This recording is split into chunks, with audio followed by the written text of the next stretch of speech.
Jaspreet Singh, attorney at law, New York and California. Immigration, deportation, defense, appeals, family law ਅਤੇ bankruptcy ਲਈ ਸੰਪਰਕ ਕਰੋ। More than 17 years of legal experience. Jaspreet Singh, attorney at law. ਸਤਿ ਸ਼੍ਰੀ ਅਕਾਲ ਜੀ ਸਾਰਿਆਂ ਨੂੰ। ਮੈਂ ਤੁਹਾਡਾ ਆਪਣਾ Jaspreet Singh attorney at law ਤੇ ਅੱਜ ਦਾ ਆਪਣਾ ਇਹ ਪ੍ਰੋਗਰਾਮ ਹੈ ਵੀਕਲੀ ਅਪਡੇਟਸ ਜਿਹੜੀਆਂ ਕਿ ਅਮਰੀਕਾ ਦੇ ਇਮੀਗ੍ਰੇਸ਼ਨ ਨਾਲ ਸੰਬੰਧਿਤ ਨੇ, ਜਿਹਦੇ ਵਿੱਚ ਆਪਾਂ ਜਿਹੜੀਆਂ ਅਮਰੀਕਾ ਦੀਆਂ ਡਿਵੈਲਪਮੈਂਟਸ ਹੁੰਦੀਆਂ ਨੇ ਇਮੀਗ੍ਰੇਸ਼ਨ ਦੇ ਸੰਬੰਧੀ ਉਹਦੇ ਬਾਰੇ ਗੱਲ ਕਰਦੇ ਹਾਂ ਤੇ ਨਾਲ ਦੀ ਨਾਲ ਤੁਹਾਡੇ ਸਵਾਲਾਂ ਦੇ ਜਵਾਬ ਦੇਣ ਦੀ ਵੀ ਕੋਸ਼ਿਸ਼ ਕਰਦੇ ਹਾਂ। ਸਾਰਿਆਂ ਤੋਂ ਪਹਿਲਾਂ ਤਾਂ ਮੈਂ ਤੁਹਾਡਾ ਬਹੁਤ ਧੰਨਵਾਦੀ ਹਾਂ ਕਿ ਤੁਸੀਂ ਇਹਨਾਂ ਵੀਡੀਓਜ਼ ਨੂੰ ਇੰਨਾ ਲਾਈਕ ਕਰਦੇ ਹੋ, ਸ਼ੇਅਰ ਕਰਦੇ ਹੋ, ਮੈਨੂੰ ਆਪਣੇ ਸਵਾਲ ਲਿਖ ਕੇ ਭੇਜਦੇ ਹੋ ਤੇ ਮੇਰੀ ਵੀ ਜ਼ਿੰਮੇਵਾਰੀ ਬਣ ਜਾਂਦੀ ਹੈ ਕਿ ਮੈਂ ਸਰਲ ਤੇ ਸੌਖੇ ਤਰੀਕੇ ਨਾਲ ਤੁਹਾਡੇ ਸਵਾਲਾਂ ਦੇ ਜਿਹੜੇ ਜਵਾਬ ਦੇ ਸਕਾਂ, ਕਿਉਂਕਿ ਅਮਰੀਕਾ ਦਾ ਜਿਹੜਾ ਇਮੀਗ੍ਰੇਸ਼ਨ ਲਾਅ ਆ ਬੜਾ ਕੰਪਲੀਕੇਟਡ ਆ ਤੇ ਉਹਦੇ 'ਚ ਮੇਰੀ ਕੋਸ਼ਿਸ਼ ਹੁੰਦੀ ਆ ਵੀ ਆਸਾਨ ਤਰੀਕੇ ਦੇ ਨਾਲ ਜਿਹੜੀਆਂ ਗੱਲਾਂ ਨੇ ਉਹ ਸਮਝਾਈਆਂ ਜਾਂ ਦੱਸੀਆਂ ਜਾ ਸਕਣ। ਤੇ ਇੱਕ ਹੋਰ ਮੇਰੀ ਬੇਨਤੀ ਆ ਕਿ ਜਿਹੜੇ ਤੁਸੀਂ ਸਵਾਲਾਂ ਦੇ ਜਵਾਬ ਮੈਨੂੰ ਪੁੱਛਣੇ ਆ ਜਾਂ ਲੈਣੇ ਆ ਮੇਰੇ ਤੋਂ ਜਵਾਬ ਸਵਾਲਾਂ ਦੇ, ਉਹ ਤੁਸੀਂ ਜਿਹੜੀ ਲੇਟੈਸਟ ਵੀਡੀਓ ਹੁੰਦੀ ਆ ਉਹਦੇ ਥੱਲੇ ਲਿਖ ਕੇ ਭੇਜਿਆ ਕਰੋ, ਕਿਉਂਕਿ ਕਈ ਜਿਹੜੇ ਸੱਜਣ ਨੇ ਉਹ ਜਿਹੜੀਆਂ ਪੁਰਾਣੀਆਂ ਵੀਡੀਓਆਂ ਨੇ ਉਹ ਥੱਲੇ ਆਪਣੇ ਸਵਾਲ ਜਿਹੜੇ ਹੈਗੇ ਆ ਉਹ ਲਿਖ ਦਿੰਦੇ ਆ ਤੇ ਉਹਦੇ ਫਿਰ ਜਵਾਬ ਜਿਹੜੇ ਆ ਉਹ ਨਹੀਂ ਦਿੱਤੇ ਜਾਂਦੇ। ਜਿਹੜੀ ਲੇਟੈਸਟ ਜਿਵੇਂ ਅੱਜ ਵਾਲੀ ਜਿਹੜੀ ਵੀਡੀਓ ਆਪਾਂ ਪਾ ਰਹੇ ਆ ਇਹਦੇ ਥੱਲੇ ਤੁਸੀਂ ਜਿਹੜੇ ਸਵਾਲ ਲਿਖ ਕੇ ਭੇਜੋਗੇ ਉਹਦੇ ਜਵਾਬ ਮੈਂ ਅਗਲੀ ਵਾਰੀ ਦੇਣ ਦੀ ਕੋਸ਼ਿਸ਼ ਕਰੂੰਗਾ। ਸੋ ਇਸ ਤਰ੍ਹਾਂ ਤੁਸੀਂ ਜਿਹੜੀ ਲੇਟੈਸਟ ਵੀਡੀਓ ਹੁੰਦੀ ਆ ਉਹਦੇ ਥੱਲੇ ਆਪਣੇ ਜਿਹੜੇ ਸਵਾਲ ਹੈਗੇ ਆ ਉਹ ਮਤਲਬ ਲਿਖਿਆ ਕਰੋ, ਕਿਉਂਕਿ ਮੇਰੀ ਟੀਮ ਜਿਹੜੀ ਆ ਉਹ ਮੈਨੂੰ ਭੇਜ ਦਿੰਦੀ ਹੈ ਫਿਰ ਉਹ ਤੇ ਉਹਨਾਂ ਦਾ ਫਿਰ ਮੈਂ ਜਵਾਬ ਜਿਹੜਾ ਹੁੰਦਾ ਉਹ ਦੇਣਾ ਹੁੰਦਾ। ਤੋ ਸਾਰਿਆਂ ਤੋਂ ਪਹਿਲਾਂ ਆਪਾਂ ਗੱਲ ਕਰਦੇ ਹਾਂ ਇਮੀਗ੍ਰੇਸ਼ਨ ਦੇ ਜਿਹੜੇ ਹੈਗੇ ਆ ਸੰਬੰਧੀ ਜਿਹੜੇ ਕੋਈ ਨਵੇਂ ਜੋ ਵੀ ਘਟਨਾਕ੍ਰਮ ਹੋਇਆ ਜਾਂ ਖਬਰਾਂ ਦੀ।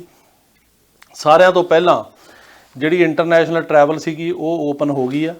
ਸੋ ਇਹ ਜਿਹੜਾ ਸਾਨੂੰ ਉਡੀਕ ਸੀ ਕਿ ਇੰਡੀਆ ਦੇ ਜਿਹੜਾ ਵਿਜ਼ਟਰ ਵੀਜ਼ੇ ਦਾ ਬੈਨ ਆ ਉਹ ਖਤਮ ਹੋਵੇ, ਉਹ ਹੋਣ ਜਾ ਰਿਹਾ ਤੇ ਅਮਰੀਕਾ ਨੇ ਚਾਈਨਾ, ਇੰਡੀਆ, ਬ੍ਰਿਟੇਨ ਤੇ ਹੋਰ ਜਿਹੜੇ ਯੂਰਪੀਅਨ ਕੰਟਰੀਜ਼ ਨੇ ਉਹਨਾਂ ਨੂੰ ਨਵੰਬਰ ਤੋਂ ਅਰਲੀ ਨਵੰਬਰ ਤੋਂ ਜਿਹੜਾ ਵਿਜ਼ਟਰ ਵੀਜ਼ੇ ਵਾਲੇ ਆ ਉਹਨਾਂ ਨੂੰ ਆਉਣ ਦੀ ਆਗਿਆ ਦੇ ਦਿੱਤੀ ਆ, ਪਰ ਉਹਨਾਂ ਨੂੰ ਸਾਰਿਆਂ ਨੂੰ ਜਿਹੜੇ ਟੀਕੇ ਲੱਗੇ ਹੋਣੇ ਚਾਹੀਦੇ ਆ।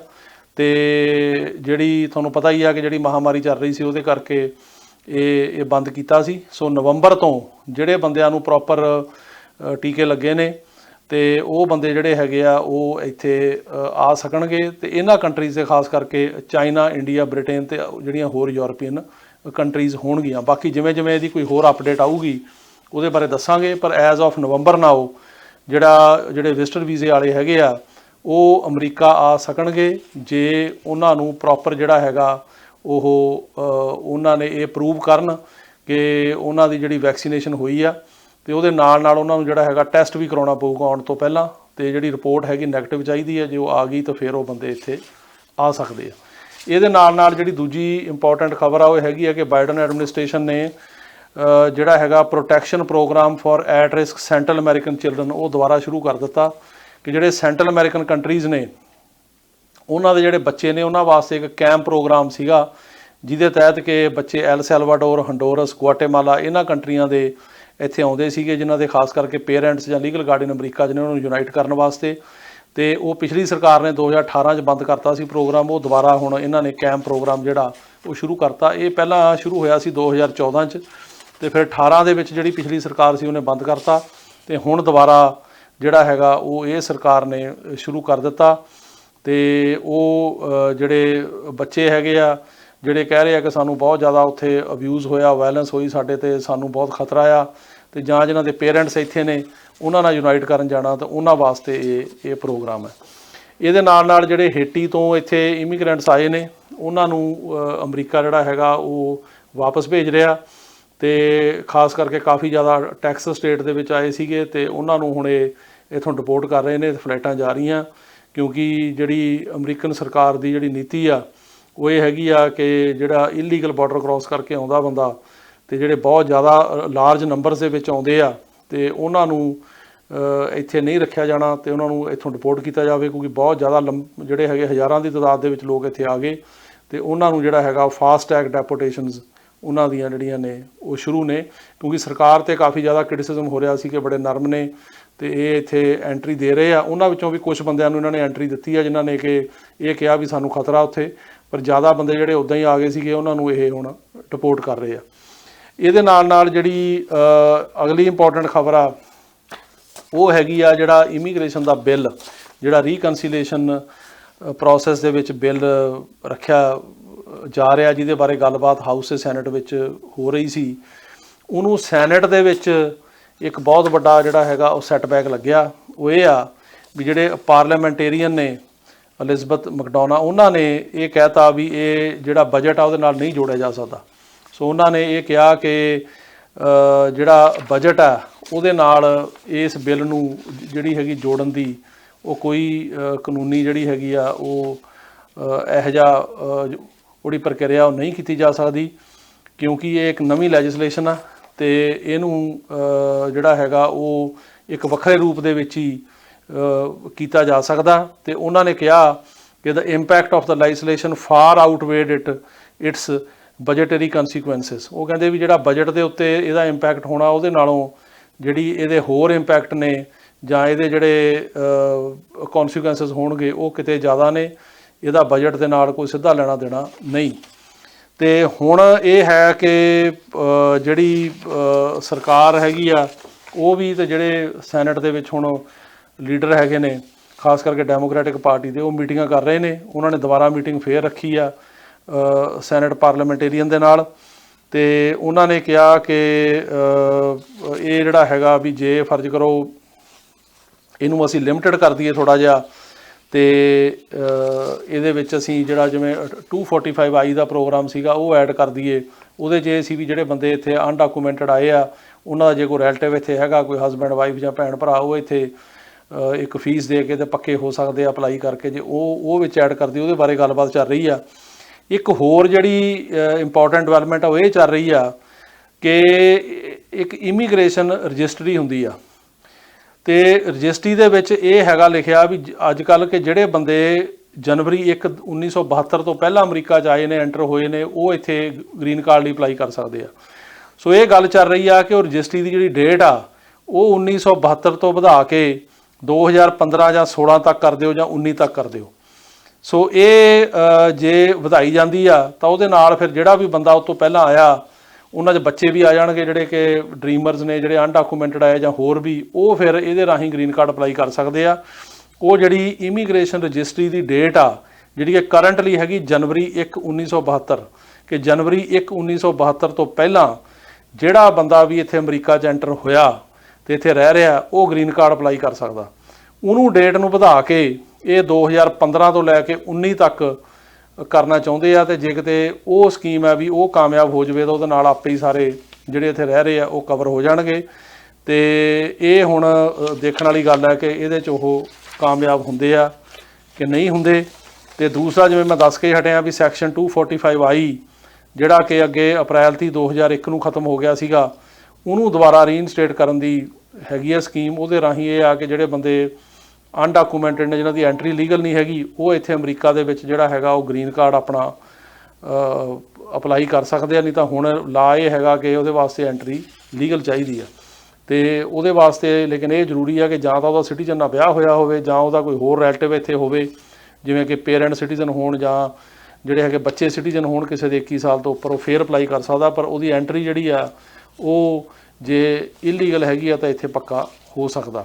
ਸੋ ਇਹ ਵੀ ਇੱਕ ਆਪਸ਼ਨ ਹੈਗਾ ਜਿਹੜਾ ਕੰਸੀਡਰ ਹੋ ਰਿਹਾ। ਹੁਣ ਦੇਖਣ ਵਾਲੀ ਗੱਲ ਆ ਕਿ ਇਹ ਹੁਣ ਕਿਸ ਤਰ੍ਹਾਂ ਅੱਗੇ ਗੱਲ ਤੁਰਦੀ ਆ, ਪਰ ਕੋਸ਼ਿਸ਼ ਜਾਰੀ ਆ ਕਿ ਇਹਨੂੰ ਕਿਸੇ ਤਰੀਕੇ ਦੇ ਨਾਲ ਜਿਹੜਾ ਬਜਟ ਆ ਉਹਦੇ ਨਾਲ ਜੋੜ ਕੇ ਇਮੀਗ੍ਰੇਸ਼ਨ ਰਿਫਾਰਮ ਨੂੰ ਪਾਸ ਕੀਤਾ ਜਾਵੇ। ਅਤੇ ਸੈਨੇਟ ਸਾਈਡ ਦੇ ਉੱਤੇ ਇਹ ਜਿਹੜੀ ਪਾਰਲੀਮੈਂਟੇਰੀਅਨ ਨੇ ਇਹ ਕਿਹਾ ਵੀ ਨਹੀਂ ਕਰ ਸਕਦੇ, ਇਹ ਇੱਕ ਸੈਟਬੈਕ ਹੈ, ਅਤੇ ਇਹਦੇ 'ਚ ਇਸ ਪ੍ਰੋਸੈਸ ਦੇ ਵਿੱਚ ਬੜੀ ਵੱਡੀ ਰੁਕਾਵਟ ਆ। ਉਹਨੂੰ ਹੁਣ ਦੂਰ ਕਰਨ ਦੀ ਜਿਹੜੀ ਕੋਸ਼ਿਸ਼ ਹੋ ਰਹੀ ਆ, ਅਤੇ ਉਹ ਕਿਸ ਤਰ੍ਹਾਂ ਹੋਏਗੀ ਇਹ ਹੁਣ ਟਾਈਮ ਹੀ ਦੱਸੇਗਾ।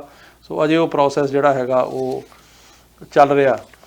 ਅਤੇ ਇਹਦੇ ਨਾਲ ਜਿਹੜੀ ਅਗਲੀ ਇੰਪੋਰਟੈਂਟ ਖਬਰ ਹੈਗੀ ਆ ਉਹ ਇਹ ਹੈਗੀ ਆ ਕਿ ਜਿਹੜੀ 5th ਸਰਕਟ ਕੋਰਟ ਆ ਉਹਨੇ ਅਲਾਓ ਕਰਤਾ ਕਿ ਜਿਹੜੀਆਂ ਡੀਪੋਟੇਸ਼ਨ ਦੀਆਂ ਇਨਫੋਰਸਮੈਂਟ ਪ੍ਰਾਇਓਰਟੀ ਸੀਗੀਆਂ ਸਰਕਾਰ ਦੀਆਂ, ਉਹ ਸਰਕਾਰ ਲਾਗੂ ਕਰ ਸਕਦੀ ਆ।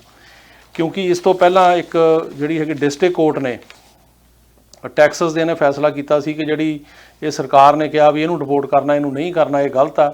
ਸਰਕਾਰ ਦੀ ਡਿਊਟੀ ਆ ਵੀ ਜਿਹਦੇ 'ਤੇ ਵੀ ਡੈਪੂਟੇਸ਼ਨ ਲੱਗੀ ਆ ਉਹਨੂੰ ਡਿਪੋਰਟ ਕੀਤਾ ਜਾਵੇ, ਅਤੇ ਸਰਕਾਰ ਇਹ ਨਹੀਂ ਕਹਿ ਸਕਦੀ ਕਿ ਅਸੀਂ ਉਹਨਾਂ ਨੂੰ ਡਿਪੋਰਟ ਕਰਨਾ ਜਿਹੜੇ ਬੰਦੇ 2020 ਨਵੰਬਰ ਤੋਂ ਬਾਅਦ ਆਏ ਆ ਜਾਂ ਜਿਹੜੇ ਕ੍ਰਿਮੀਨਲ ਰੈਕਡ ਵਾਲੇ ਨੇ ਜਾਂ ਨੈਸ਼ਨਲ ਸਿਕਿਉਰਿਟੀ ਨੂੰ ਥ੍ਰੈਟ ਨੇ। ਉਹਨੂੰ ਜਿਹੜਾ 5th circuit court of appeal ਆ ਉਹਨੇ ਸਟੇ ਕਰ ਦਿੱਤਾ ਉਸ ਆਰਡਰ ਨੂੰ, ਅਤੇ ਉਹਨੇ ਕਿਹਾ ਕਿ ਜਿਹੜੀ ਸਰਕਾਰ ਆ ਉਹ ਆਪਣੀਆਂ ਜਿਹੜੀਆਂ ਪ੍ਰਾਇਓਰਟੀਜ਼ ਹੈਗੀਆਂ ਉਹ ਬਣਾ ਸਕਦੀ ਆ। ਅਤੇ ਇਸ ਕਰਕੇ ਹੁਣ ਜਿਹੜਾ ਹੈਗਾ ਉਹ ਮਤਲਬ ਜਿਹੜੀਆਂ ਆ ਤਿੰਨ ਗੱਲਾਂ ਰੱਖੀਆਂ ਸੀ ਸਰਕਾਰ ਨੇ, ਉਹਨਾਂ ਤੇ ਹੁਣ ਅਮਲ ਜਿਹੜਾ ਹੈਗਾ ਉਹ ਸ਼ੁਰੂ ਹੋ ਗਿਆ। ਸਿਰਫ ਉਹੀ ਬੰਦੇ ਇੱਥੋਂ ਡਿਪੋਰਟ ਹੋਣਗੇ who pose the threat to national security, ਦੂਜਾ who were arrested while trying to enter the US unlawfully after November 2020, ਤੇ who presented a risk to public safety by being convicted of an aggravated felony. So ਜਿਹੜੇ ਬੰਦਿਆਂ ਦੇ criminal case ਚੱਲਦੇ ਨੇ, ਜਾਂ ਜਿਹੜੇ ਬੰਦੇ ਇੱਥੇ 2020 ਨਵੰਬਰ ਤੋਂ ਬਾਅਦ ਆਏ ਆ, ਜਾਂ ਜਿਹੜੇ ਨੈਸ਼ਨਲ ਸਿਕਿਉਰਿਟੀ ਨੂੰ ਥ੍ਰੈਟ ਨੇ, ਉਹੀ ਡਿਪੋਰਟ ਜਿਹੜੇ ਪਹਿਲਾਂ ਦੇ ਆ, ਜਾਂ ਜਿਨ੍ਹਾਂ ਤੇ ਕੋਈ ਕ੍ਰਿਮੀਨਲ ਰੈਕਡ ਨਹੀਂ ਹੈਗਾ, ਉਹ ਬੰਦੇ ਇੱਥੋਂ ਡਿਪੋਰਟ ਨਹੀਂ ਹੋਣਗੇ। ਸੋ ਇਹਦੇ ਖਿਲਾਫ ਟੈਕਸਸ ਤੇ ਲੂਜ਼ੀਆਨਾ ਨੇ ਕੇਸ ਕੀਤਾ ਸੀ, ਜਿਹੜਾ ਕਿ ਜੱਜ ਮੈਥਿਊ ਜਿਹੜੇ ਸੀਗੇ ਉਹ ਅਪੁਆਇੰਟੀ ਸੀਗੇ ਪਿਛਲੀ ਸਰਕਾਰ ਦੇ, ਉਹਨਾਂ ਕੋਲ ਲੱਗਿਆ ਤੇ ਉਹਨਾਂ ਨੇ ਕਿਹਾ ਵੀ ਜਿਹੜੀ ਸਰਕਾਰ ਆ ਉਹ ਇਹਦਾ ਫੈਸਲਾ ਨਹੀਂ ਕਰ ਸਕਦੀ ਕਿ ਕਿਹਨੂੰ ਡਿਪੋਰਟ ਕਰਨਾ ਕਿਹਨੂੰ ਨਹੀਂ ਕਰਨਾ। ਜੇ ਇੱਕ ਵਾਰੀ ਕਿਸੇ ਦੇ ਖਿਲਾਫ ਡੈਪੂਟੇਸ਼ਨ ਲੱਗੀ ਆ ਤਾਂ ਉਹ ਸਰਕਾਰ ਦੀ ਡਿਊਟੀ ਆ ਉਹਨਾਂ ਨੂੰ ਫੋਰਸ ਕਰਨਾ। ਹੁਣ ਜਿਹੜੀ ਹੈਗੀ ਕੋਰਟ ਆਫ ਅਪੀਲ, ਉਹਦੇ ਸਰਕਾਰ ਗਈ ਤਾਂ ਕੋਰਟ ਆਫ ਅਪੀਲ ਨੇ, ਜਿਹੜੀ ਉੱਪਰਲੀ ਕੋਰਟ ਆ, ਉਹਨੇ ਸਰਕਾਰ ਦੇ ਹੱਕ 'ਚ ਫੈਸਲਾ ਕੀਤਾ ਤੇ ਉਹਦਾ ਆਰਡਰ ਜੱਜ ਦਾ ਜਿਹੜਾ ਉਹ ਸਟੇ ਕਰ ਦਿੱਤਾ। ਤੇ ਉਹਨਾਂ ਨੇ ਕਿਹਾ ਕਿ ਇਹ ਜਿਹੜੀ ਹੈਗੀ ਆ ਹੁਣ ਸਰਕਾਰ ਆਪਣੀ ਜਿਹੜੀ ਨੀਤੀ ਹੈਗੀ ਆ ਉਹਨੂੰ ਉਸ ਤਰੀਕੇ ਦੇ ਨਾਲ ਬਣਾ ਸਕਦੀ ਹੈ। ਤੇ ਇਸ ਤੋਂ ਇਲਾਵਾ ਜਿਹੜਾ ਹੁਣ ਹੋਰ ਇੰਪੋਰਟੈਂਟ ਖਬਰ ਹੈਗੀ ਆ ਉਹ ਹੈਗੀ ਇਮੀਗ੍ਰੇਸ਼ਨ ਕੋਰਟਾਂ ਬਾਰੇ। ਹੁਣ ਇਮੀਗ੍ਰੇਸ਼ਨ ਕੋਰਟਾਂ ਤਾਂ ਖੁੱਲ੍ਹੀਆਂ ਹੀ ਨੇ, ਪਰ ਜਿਹੜੀਆਂ ਮਾਸਟਰ ਹੀਅਰਿੰਗ ਡੇਟਾ ਨੇ ਉਹ ਜ਼ਿਆਦਾ ਕੇਸਾਂ ਦੇ ਵਿੱਚ ਥਰੂ ਜਿਹੜੀਆਂ ਹੈਗੀਆਂ ਰਿਟਨ ਪਲੀਡਿੰਗਸ ਹੋ ਰਹੀਆਂ ਨੇ ਜਾਂ ਟੈਲੀਫੋਨਿਕ ਹੋ ਰਹੀਆਂ, ਤੇ ਜਿਹੜੀਆਂ ਫਾਈਨਲ ਡੇਟਾ ਹੈਗੀਆਂ ਉਹ ਇਹ ਇਨ ਪਰਸਨ ਵੀ ਹੋ ਰਹੀਆਂ ਤੇ ਜਿਹੜੀਆਂ ਵੈਬਐਕਸ ਦੇ ਥਰੂ, ਵੀਡੀਓ ਕਾਨਫਰੰਸਿੰਗ ਦੇ ਥਰੂ ਵੀ ਹੋ ਰਹੀਆਂ ਨੇ। ਤੇ ਉਹਦੇ ਕਰਕੇ ਜਿਹੜਾ ਹੈਗਾ ਉਹ ਹੁਣ ਦੇਖਣ ਵਾਲੀ ਗੱਲ ਹੈ ਵੀ ਕਿੰਨਾ ਕੁ ਫਾਸਟ ਪ੍ਰੋਸੈਸ ਹੁੰਦਾ, ਪਰ ਅਜੇ ਜਿਹੜਾ ਹੈਗਾ ਜ਼ਿਆਦਾ ਤੇਜ਼ ਉਹ ਨਹੀਂ ਹੋਇਆ। ਇਸ ਤਰ੍ਹਾਂ ਹੀ ਜਿਹੜੀ ਆ USCIS ਕੋਲ ਇਮੀਗ੍ਰੇਸ਼ਨ ਕੋਲ ਇੰਟਰਵਿਊਜ਼ ਹੁੰਦੀਆਂ, ਚਾਹੇ ਉਹ ਸਿਟੀਜ਼ਨਸ਼ਿਪ ਦੀਆਂ ਚਾਹੇ ਗ੍ਰੀਨ ਕਾਰਡ ਦੀਆਂ, ਉਹਨਾਂ ਦੇ ਵਿੱਚ ਕੋਈ ਖਾਸ ਅਜੇ ਤੇਜ਼ੀ ਨਹੀਂ ਹੈਗੀ। ਹੋ ਰਹੀਆਂ ਨੇ ਪਰ ਪ੍ਰੋਸੈਸ ਸਲੋ ਆ, ਤੇ ਇਹਨੂੰ ਹੁਣ ਪਿਕਅਪ ਹੋਣ ਨੂੰ ਕਿੰਨਾ ਕੁ ਟਾਈਮ ਲੱਗੂਗਾ, ਇਹ ਹੁਣ ਜਿਹੜੀ ਹੈਗੀ ਆ ਉਹ ਦੇਖਣ ਵਾਲੀ ਗੱਲ ਹੈ। ਤੇ ਇਹ ਤਾਂ ਸੀਗੀਆਂ ਜੀ ਇਸ ਵੀਕ ਦੀਆਂ ਜਿਹੜੀਆਂ ਇੰਪੋਰਟੈਂਟ ਖਬਰਾਂ। ਤੇ ਹੁਣ ਤੁਹਾਡੇ ਜਿਹੜੇ ਸਵਾਲਾਂ ਦੇ ਜਵਾਬ ਆ ਉਹ ਦੇਣ ਦੀ ਆਪਾਂ ਜਿਹੜੀ ਕੋਸ਼ਿਸ਼ ਕਰਦੇ ਹਾਂ। ਸੋ ਪਹਿਲਾ ਸਵਾਲ ਹੈਗਾ ਜੀ ਕਿ ਉਹ ਕਹਿ ਰਹੇ ਆ ਕਿ ਅਸੀਂ ਅਕਤੂਬਰ 2019 'ਚ ਆਏ ਸੀ, ਸੈਲਮ ਕੇਸ ਪੈਂਡਿੰਗ ਹੈ, ਕੋਈ ਇੰਟਰਵਿਊ ਨਹੀਂ ਆਈ, ਤੇ ਸਾਨੂੰ ਵਰਕ ਪਰਮਿਟ ਮਿਲ ਗਿਆ ਸੀ ਮਈ 10, 2021 'ਚ, ਤੇ ਅਸੀਂ ਹੁਣ ਸਟੋਰ 'ਤੇ ਕੰਮ ਕਰਦੇ ਹਾਂ ਤੇ ਟੈਕਸ ਦਿੰਦੇ ਹਾਂ ਤਾਂ ਅਸੀਂ ਐਲੀਜੀਬਲ ਹੈਗੇ ਹਾਂ ਨਵੇਂ ਬਿੱਲ ਲਈ। ਜਿਹੜਾ ਨਵਾਂ ਬਿੱਲ ਆ, ਜਿਵੇਂ ਮੈਂ ਲਾਸਟ ਟਾਈਮ ਦੱਸਿਆ ਸੀ ਕਿ ਜਿਹੜੇ ਐਸੈਂਸ਼ੀਅਲ ਵਰਕਰ ਨੇ ਉਹ ਜਿਹੜੀ ਕੈਟਾਗਰੀ ਆ ਉਹਦੇ ਅੰਡਰ ਜਿਹੜਾ ਵੀ ਬੰਦਾ ਅਮਰੀਕਾ 'ਚ ਕੰਮ ਕਰਦਾ, ਚਾਹੇ ਕੋਈ ਕੰਮ ਵੀ ਕਰਦਾ, ਉਹ 'ਚ ਕਵਰਡ ਆ। ਉਹਦੇ 'ਚ ਗੈਸ ਸਟੇਸ਼ਨ ਵਾਲੇ ਵੀ ਆ, ਸਟੋਰਾਂ ਵਾਲੇ ਵੀ ਆ, ਰੈਸਟੋਰੈਂਟਾਂ ਵਾਲੇ ਵੀ ਆ, ਜਿਹੜੇ ਹੈਗੇ ਟਰੱਕਿੰਗ ਵਾਲੇ ਵੀ ਹੈਗੇ ਆ, ਜਿਹੜੇ ਮੈਡੀਕਲ ਫੀਲਡ 'ਚ ਕੰਮ ਕਰਦੇ ਉਹ ਵੀ ਹੈਗੇ, ਸਾਰੇ ਆ, ਫਾਰਮ ਵਰਕਰ ਵੀ ਹੈਗੇ ਆ। ਸੋ ਬੇਸਿਕਲੀ ਉਹਦੇ 'ਚ ਇਹ ਹੈਗਾ ਕਿ ਜਿਹੜਾ ਜਨਵਰੀ 2020 ਤੋਂ ਲੈ ਕੇ ਅਗਸਤ 2021 ਤੱਕ ਕੰਮ ਕਰਦਾ, ਹੁਣ ਜੇ ਤੁਸੀਂ 2020 ਜਨਵਰੀ ਤੋਂ ਕੰਮ ਕਰ ਰਹੇ ਹੋ ਫਿਰ ਤੁਸੀਂ ਐਲੀਜੀਬਲ ਹੋਵੋਗੇ, ਪਰ ਜੇ ਤੁਸੀਂ ਲੇਟ ਸ਼ੁਰੂ ਕੀਤਾ ਫਿਰ ਨਹੀਂ। ਪਰ ਅਜੇ ਇਹਦੀ ਪ੍ਰੋਬਲਮ ਹੈ, ਮੈਂ ਦੱਸ ਕੇ ਹਟਿਆ ਵੀ ਲਾ ਅਜੇ ਪਾਸ ਨਹੀਂ ਹੋਇਆ, ਬਣ ਰਿਹਾ। ਹੁਣ ਕੋਸ਼ਿਸ਼ ਸੀਗੀ ਕਿ ਸੈਨੇਟ ਦੇ ਵਿੱਚ ਜਿਹੜਾ ਬਜਟ ਆ ਉਹਦੇ ਨਾਲ ਜੋੜ ਕੇ ਇਹਨੂੰ ਪਾਸ ਕੀਤਾ ਜਾਵੇ, ਕਿਉਂਕਿ ਬਜਟ ਪਾਸ ਕਰਨ ਵਾਸਤੇ ਸਿਰਫ 51 ਵੋਟਾਂ ਚਾਹੀਦੀਆਂ, 60 ਵੋਟਾਂ ਨਹੀਂ ਚਾਹੀਦੀਆਂ। ਉਹ ਜਿਹੜਾ ਪਾਰਲੀਮੈਂਟੇਰੀਅਨ ਆ ਉਹਨੇ ਫੈਸਲਾ ਕਰਨਾ ਹੁੰਦਾ ਕਿ ਕੀ ਇਹ ਜਿਹੜਾ ਬਿੱਲ ਆ ਇਹ ਬਜਟ ਨਾਲ ਜੋੜਿਆ ਜਾ ਸਕਦਾ ਕਿ ਨਹੀਂ। ਉਹਦੇ ਫੈਸਲਾ ਇਹ ਕੀਤਾ ਵੀ ਨਹੀਂ ਜੋੜਿਆ ਜਾ ਸਕਦਾ। ਹੁਣ ਸਰਕਾਰ ਜਿਹੜੀ ਆ ਤੇ ਜਿਹੜੇ ਲੀਡਰ ਨੇ ਸੈਨੇਟ ਦੇ ਵਿੱਚ ਡੈਮੋਕ੍ਰੈਟਿਕ, ਉਹ ਕੋਸ਼ਿਸ਼ ਕਰ ਰਹੇ ਆ ਕਿ ਇਹਨੂੰ ਕਿਸੇ ਤਰੀਕੇ ਨਾਲ ਚੇਂਜ ਕਰਕੇ ਜੋੜਿਆ ਜਾਵੇ, ਜਾਂ ਜਿਹੜੀ ਉਹ ਰਜਿਸਟਰੀ ਆ ਇਮੀਗ੍ਰੇਸ਼ਨ ਦੀ ਉਹਨੂੰ ਚੇਂਜ ਕੀਤਾ ਜਾਵੇ ਤੇ ਕਿਸੇ ਤਰੀਕੇ ਦੇ ਨਾਲ ਇਹ ਮਤਲਬ ਪਾਸ ਹੋ ਜਾਵੇ। ਜੇ ਪਾਸ ਹੁੰਦਾ ਤਾਂ ਫਿਰ ਦੇਖਣ ਵਾਲੀ ਗੱਲ ਆ ਵੀ ਇਹਦੇ ਵਿੱਚ ਕੋਈ ਅਮੈਂਡਮੈਂਟ ਹੁੰਦੀ ਹੈ, ਕਿਉਂਕਿ ਹਾਊਸ ਨੇ ਵੀ ਕਰਨਾ। ਇਹ ਕਿਸ ਰੂਪ 'ਚ ਫਾਈਨਲ ਸ਼ੇਪ 'ਚ ਆਊਗਾ ਜੇ ਇਹਦੇ ਬਾਰੇ ਕੁਝ ਨਹੀਂ ਕਹਿ ਸਕਦੇ, ਜਿਵੇਂ ਜਿਵੇਂ ਹੋਊਗੀ ਡਿਵੈਲਪਮੈਂਟ ਤੁਹਾਨੂੰ ਦੱਸਾਂਗੇ।